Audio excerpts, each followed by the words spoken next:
Hi, everybody. I want to go over the cognitive errors worksheet, the cognitive distortions, and how to challenge it.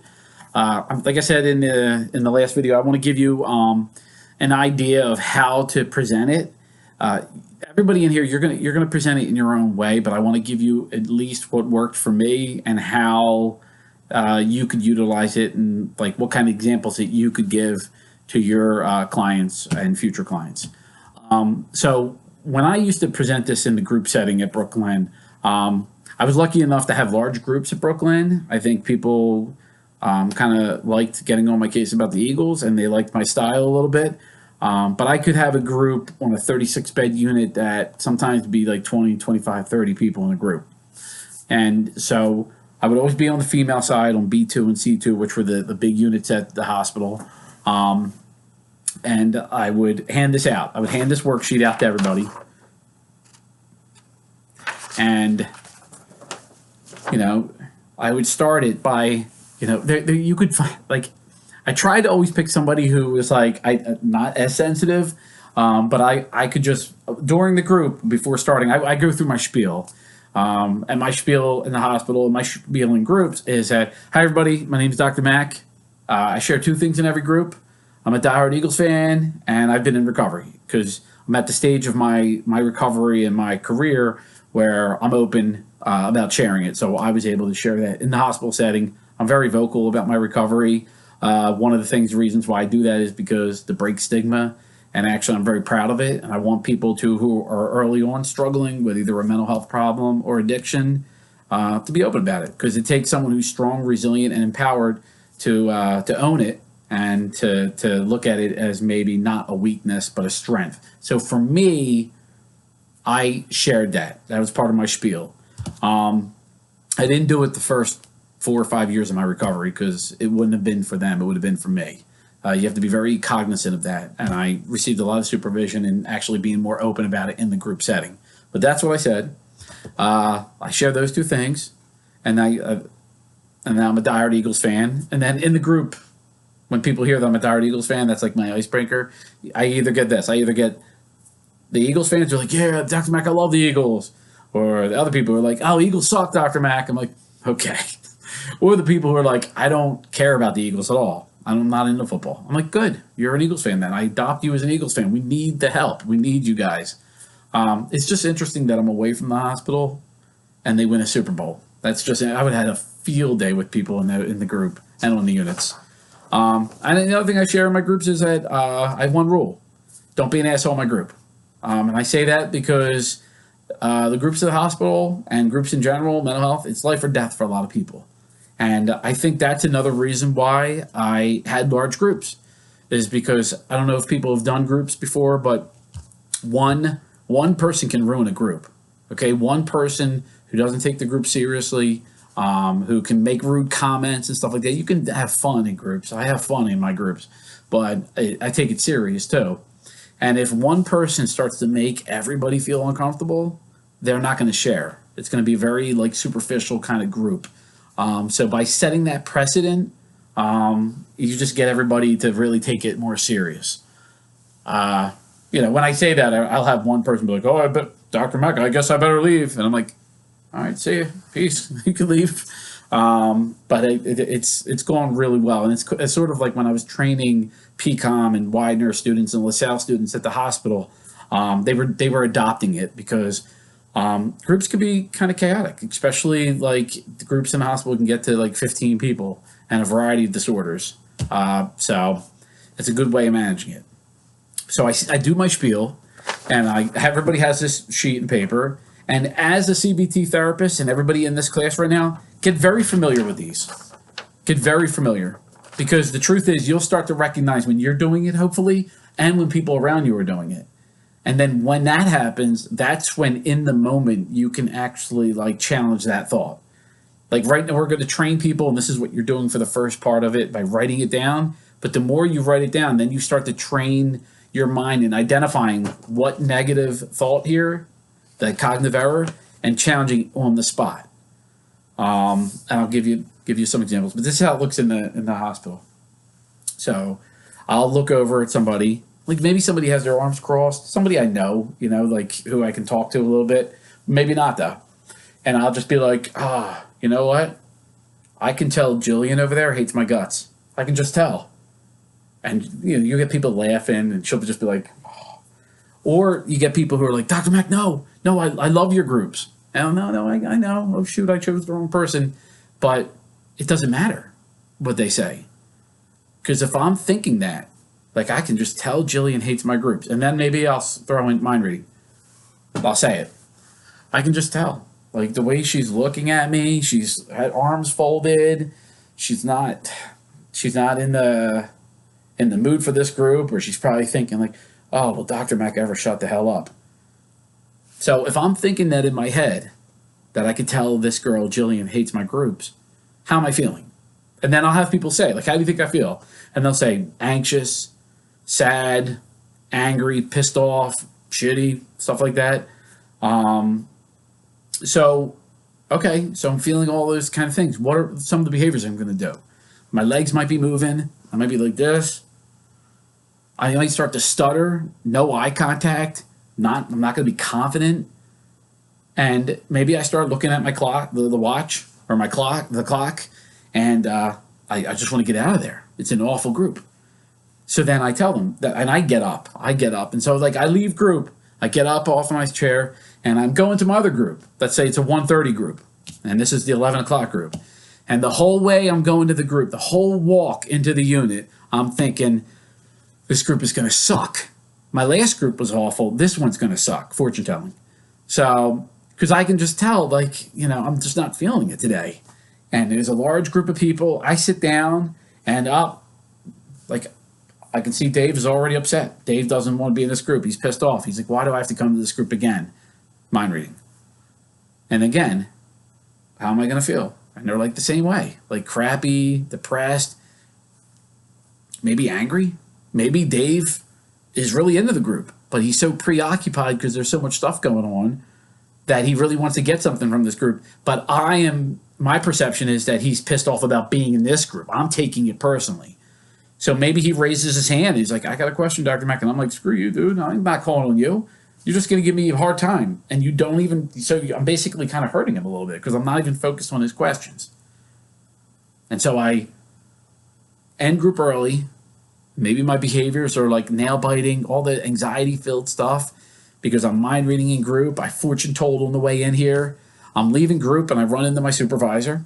And this is everything that I'm talking to the group about. I run into my supervisor and she's like, hey, Pat, how's group going? Horrible, Dr. Yoder. Like, I just feel like they're not like into it. And she gives me a look like, I interpret that look as, she regrets hiring me. Like, she regrets hiring me. She wishes she went somebody else.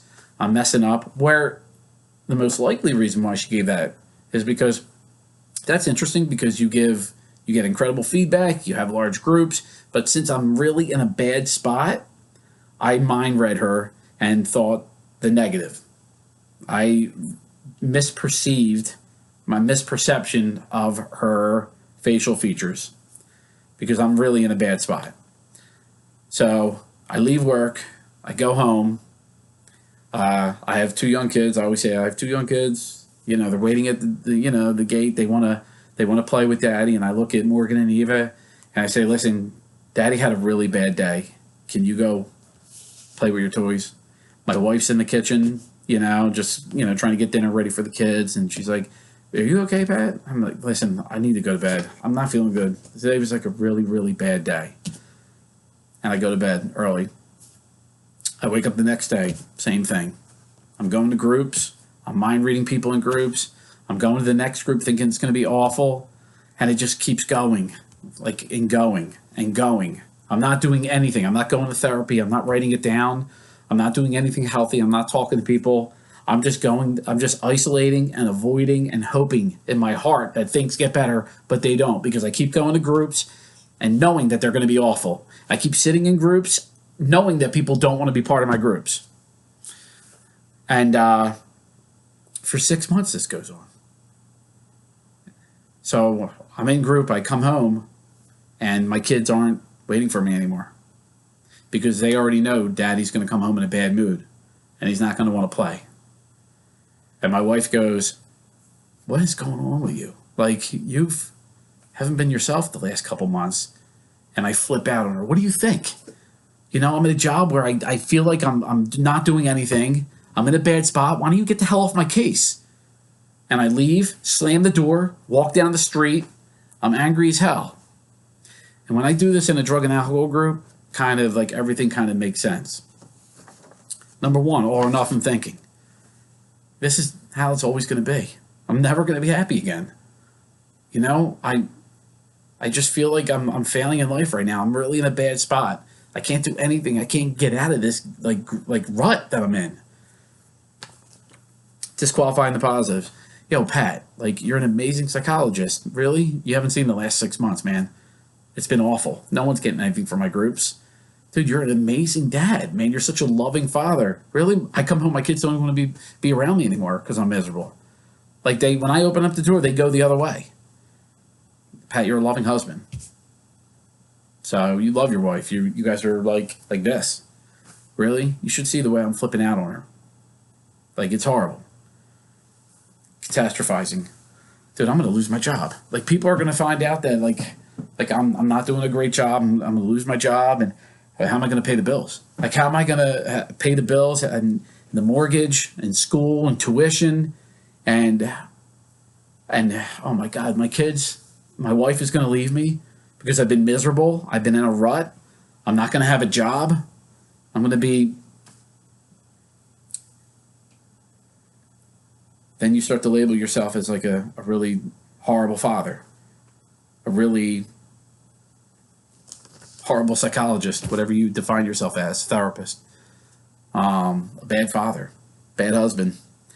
And you start to put these labels on you, and they're so heavy, you know? And it started very simply and then you start to maybe think that maybe your kids and your wife would be better without you. You know, maybe you start thinking, believe me, when I say this in the hospital setting, I'm sitting around a lot of people who have been suicidal and really in tough spots. And there's like a pin that can drop when you're going through this. Maybe my family would be better off without me. Maybe the money that they'll get from my life insurance will be better because all I do is cause them problems. Like, all I do is create more sadness and distress in this house, and I don't know how to get out of this.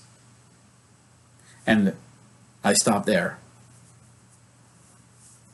And I said, how many people in here can see how, like, a really bad negative thought can kind of spiral and snowball into really dark depression, really incredible anxiety where we're catastrophizing, a relapse, isolation, avoidance, cutting,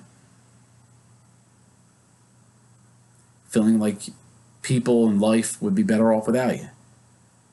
And so I take it all the way back to the very beginning.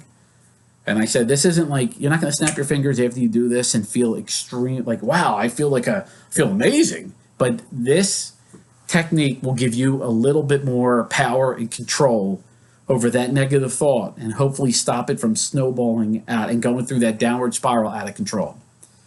So I'll take it back to the very beginning for me. The first group I did, Jillian, I think that was the made-up name I gave, folding her hands and thinking this group sucks. Not really wanting to be part of it. So I go through the entire day, which is normal. My kids are waiting for me, like always, because I have the IQ of like a 7-year-old, so my kids love it. And maybe I say, hey, Morgan Eva, go play with your toys. Daddy had a rough day. And my wife goes, hey, what's going on? I just had a really bad day. Maybe I go to a meeting. Maybe I talk to my therapist. Maybe I go for a run. Maybe I talk to a friend. Maybe I write down my negative thought and try to challenge it. And for me, I put it really big. I think my groups suck. That's a good negative thought. That carried me throughout the day and made it pretty awful for me. Positive, adaptive, realistic. Positive for me is, and I'm writing this stuff down. You have to write it down. The positive for me is, I like doing groups. When I was at the hospital, I got a lot of letters. I was very lucky that when people left the hospital, they spent time to write me a letter and send it. And I'm still getting them because I don't think anybody is. Some people don't know I left the hospital yet. and that means a lot. So that's positives. I've got good feedback from people on my evaluations. You have to put that down because sometimes you can forget about it when you're hitting a bad spot. The adaptive thing for me is that I'm doing something healthy to battle this thought. I'm not going to sleep because I maybe identified that's my avoidance strategy. So I'm actually sitting down and writing how to challenge this thought. The realistic for me is, and I'm writing this down too, some people are just like me as a teacher. Some people are going to like my teaching style. Some people aren't. That's life. Some people are going to like my groups and some people aren't. That's life. I have to remember that. I'm not going to please everybody. You know, that's one thing. Can't be a people pleaser. The other thing is, I'm entitled to a crappy group. I'm going to have groups that are going to be awful. You know, it's okay. You know, you learn from it. It happens in life. And after you write that, after you challenge down that negative thought, what that may do and what that may have done for me is the next day going into the group, my like 11 o'clock group on B2, let's say, I'm thinking about how I challenged the thought rather than thinking that this group's going to be horrible. And maybe that can learn how to break the cycle. Because the more you start to chip at these cognitive errors and you start to strengthen your way of challenging them with a positive, adaptive, realistic, the more you can strengthen your core beliefs that you are, you know, good enough, you're lovable, you're helpful, instead of feeling unlovable, helpless. So those are the kind of things we're going to be teaching like our clients. And so I'm going to give you two examples. I know we're like 16 minutes in, but I want to give you two examples. So a guy came into the hospital. This is going on like 3.5 years now. Closer to 4 maybe. He came into the hospital and his wife died of a heart attack 4 months before getting in. And like I run, like I'll do groups on the large units there at B2 and C2. He was on B2. And I remember this guy. It was a Monday when I first saw him. And he always sat like right across from me. And like my groups were like 20 plus that entire week. He never said a word in any of my groups. But he would always come up to me and shake my hand. And he'd be like, Dr. Mack, thank you. Just a very pleasant guy who didn't really like sharing. I knew his story. 4 months before getting into the hospital, his wife died of a heart attack in his arms. They had very little family and friends. He was very introverted.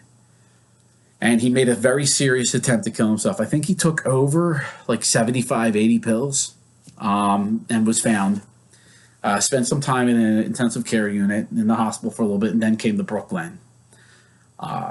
So he came to 8 of my groups that week. Never said a word, always sat right across from me and always thanked me after each group. The weekend passed. I was coming in Monday morning and I would set the group list on the units.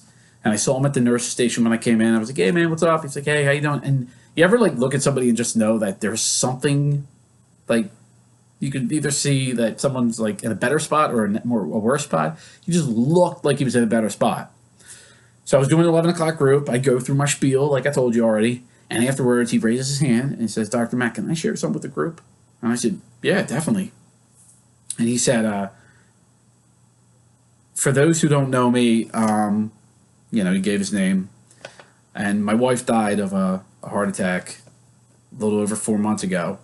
And this is when, like, in a hospital setting, you'll see that there's, like, everybody, there's schizophrenia, bipolar, depression, anxiety, addiction. There's a mix of everybody on the units, especially UHS. They're not really separated. They try to do their best, but you do get the mix. But when he said this, he touched everybody because everybody who's in the hospital felt that pain.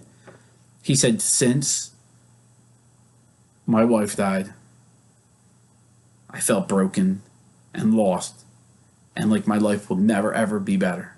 Will never be happy. I'll never be able to smile. And I missed her so much. And I tried seriously to take my life because all I want to do is be with her. She's my soulmate. She's the one who I can't imagine my life moving forward.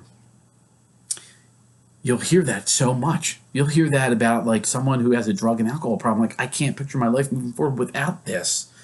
or I've been traumatized. I can't picture my life ever being the same or normal or positive since that event. So many people, and you could, again, it's another one, you could hear a pin drop. And I always really, whenever I'm telling this, I've told this story so many times, it was a really incredible group. And he did an amazing job in sharing. And so he said when he got to the hospital, he did a lot to try to pacify his time and get out of his head. He would go to all the groups. He'd go to breakfast, lunch, dinner, cafeteria. He would hang out and watch TV and stuff like that and socialize. But the hardest time for him was at night when he was at night when he was just laying in bed. Just couldn't get out of his head. And he said he normally would do this in the hospital for the past week. He would pace. He would try reading. He would go for a PRN, a sleep med, to help him. And he said, the night before, that Sunday night, while he was trying to get sleep, he decided we have little journal books in the hospital with bendy pens, which are horrible. And he decided to take my group and put it in action. And the interesting thing is he sat right across from me, so I saw the notebook. And he did that thing where he spent a lot of time on it, but where you write and you write over your letters, so it's really, really dark. And he shared it with me afterwards, but he said he wrote at the top, "I want to die. I want to be with," and he put his wife's name. And then he put a big PAR. I want to die. That was his negative thought. That was the all or nothing right there. That's all he saw. He couldn't picture his life being positive. He did not have an optimistic viewpoint of his life after she passed away. The P, he tried to think of the positive way, and he said he sat there forever. He was crying, he was pissed, he was mad, and he couldn't think of anything. And one of the things I give him a lot of credit, and somebody else said it later on during the week, that I give you so much credit for moving forward to the adaptive part, because I would have said screw that, and threw that book against the wall and said F it. But he didn't. He stayed with it. And two things that he wrote for the adaptive part is people were sharing in the groups, in all the groups that he went to. And he, even, that's why I love, you don't have to, I'm not one of those people who feel like you have to share in group to get something from it. He was actively listening. And someone shared about losing their parents in a car accident in one of my groups. Another person shared about trauma that they had. Someone else shared about losing their wife. I think it was to an overdose. And he was blown away and inspired by these people who were able to share the darkest, their darkness, and actually in a group setting to try to get something from it. So that meant so much to him. And the other thing too is in the groups, I must have gone over the stages of grief: denial, anger, bargaining, depression, acceptance. And I remember him saying, Dr. Mack, I trust you. I only know you're weak, but I trust you. And if you say these are the stages and that the last stage is acceptance, I believe that there's that stage. I also know that I'm not there. I'm between anger and depression all the time, but at least I know it's there. It's present. Then realistically, this is the part that kind of was emotional. He went to the realistic part, and he laughed. I remember him just smiling, laughing and thinking, wow, what is he going to say next? And he said, you know what? My wife would be so pissed off at me right now. She would be so mad. And he wrote down on his paper, I think really my wife would say that I don't want you to die with me, but I want you to live for me. And he wrote that down. And then after that, he said he was able to think of all these positive memories. And he started writing them down. That could be the positive. He did lose me here. And I told him that, him and his wife were huge into their garden. And another patient was what's her favorite plant and flower? And he mentioned two that I don't remember the name because I can't say it. I didn't think it was English. I was like, your wife couldn't like a rose or something, or a tulip? It had to be those. But he started to really talk about it and get into it. And he was there at the hospital for, I think, 2 to 3 weeks after that. So we talked about, like, okay, you're feeling more motivated. You're talking about it. That may come and go. When you leave here, you're going to miss her again. Those stages of grief are still going to be there. What are some of the things that you can do when you leave here? And he talked about it, like go to a widows group, see a therapist, continue to work on the garden, because one of the things that he said is, like, when I leave here, I want that garden to look beautiful for her, because his faith believed that she was able to look down and say it. And this is a guy who tried to, like, kill himself before coming into the hospital. And the reason why I like sharing this is because he is someone who sent me a very short letter. It was like, hey, Dr. Mack, hope all is well. Thanks for everything, and his name. And he also provided a picture of him, like, in the garden. Not a big garden person. I think my wife would appreciate it, but it was beautiful. It was very nice. But I've gotten 2 letters from him just saying, hey, I'm doing well. So that was one of the big effects that it had with this individual. And there's other ones too I could share, but this was the most poignant one, of someone coming to the hospital who didn't want to share in the group, and it made sense to him. It really made sense how to challenge. And he took, like, some people are like, I'm afraid of failing. I don't want to relapse. His negative thought, I want to die, because of how much he missed his wife. The other example I'll give you, it's just a little one, another. So I was in a private practice. I was seeing this woman. She was like 62 years old. I loved her because she dropped more F-bombs in one session than I say in a lifetime. I was very impressed.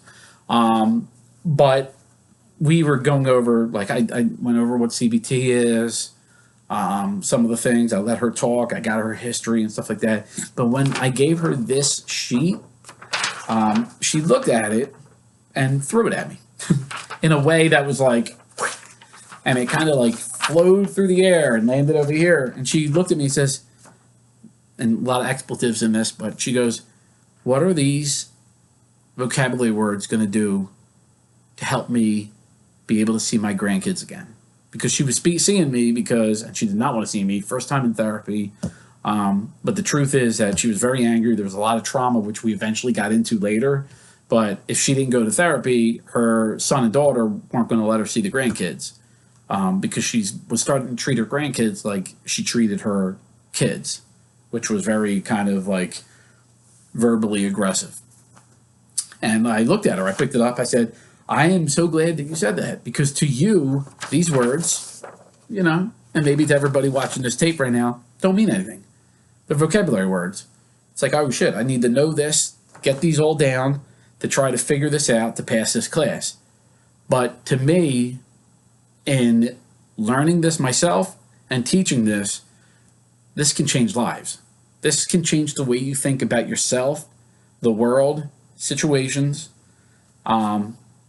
into a more positive, adaptive, and realistic way, where you can actually not have, like we talked about, that downward spiral take you to the point where you're either defensive, angry, sad, very depressed, and you start using maybe isolation, avoidance, anger, drinking, drug, cutting as a way of coping. So she took a little bit to kind of get used to it. And I like, she was someone who was like, she would come in and be like, I didn't look at your list. I'm like, well, you better start looking at the list, or I have to end therapy with you, because I need you to, like, work with me. Okay. And part of it's like, not just like, I like that you come to session, but what are you doing with the other hours in the week when you're not in session? So she started to get into it. And one of the aha moments for her was, she was doing well in therapy. She was really working on herself. She was seeing me for about like 5.5, 6 months at the time. Her son asked her to babysit his 2 kids. And on the way there, she's on the road saying, like, oh, I know this is going to be horrible. He's going to be looking over my shoulder. He's going to be telling me what I'm doing wrong. I'm going to do something wrong. And then he's going to come at me and we're going to have a big fight. And she stopped and goes, she said, Dr. Mack, I was at a red light. And I stopped and I said, oh my God, I'm fortune telling. Oh my God. And she quickly started to challenge it. My son wouldn't ask me to babysit if he didn't think I was, like, in a good spot and ready. I get to see my grandkids. I love seeing my grandkids. We're going to play. We're going to have a good time. This is going to be really fun. And sure enough, it was an amazing time. But if she would have continued with that negative thought that her son's going to be looking over her shoulder, her son doesn't trust her, we're going to get in an argument, who knows how that would have played out while she was watching the kids. And it was just a good moment. And those kind of moments for our patients and our clients are going to mean a lot. They're going to hold on to a lot. They're going to, and that's when the buy-in really starts to get there. And she's somebody I haven't heard from her in a couple of years, but she was doing really well. And again, with our clients and our patients, motivation for us to help them get to that point is something that is part of the therapeutic process. But I'm hoping that these examples, first of all, I hope it made sense. But second of all, I hope this gives you an idea of what these cognitive errors look like and how you can challenge it, and especially like how you can identify it. So it'll just be interesting with everybody in here. I'd love for everybody in here to kind of get into it and start to, like, through their everyday life, when you start to give me those 4 examples of the cognitive errors and challenging it, like, have it be part of your life. Like, when you start to think one of these kind of jump into conclusions or catastrophizing or should statements, stop yourself and be like, oh my God, I'm doing that cognitive error thing Dr. Mack talked about. Again, if you guys have any questions, comments, concerns, please let me know. Other than that, I hope you have a great day. And hopefully and the other thing is, thank God my kids weren't here. They're at school right now, because they would definitely have been part of this. All right, have a good one, everybody.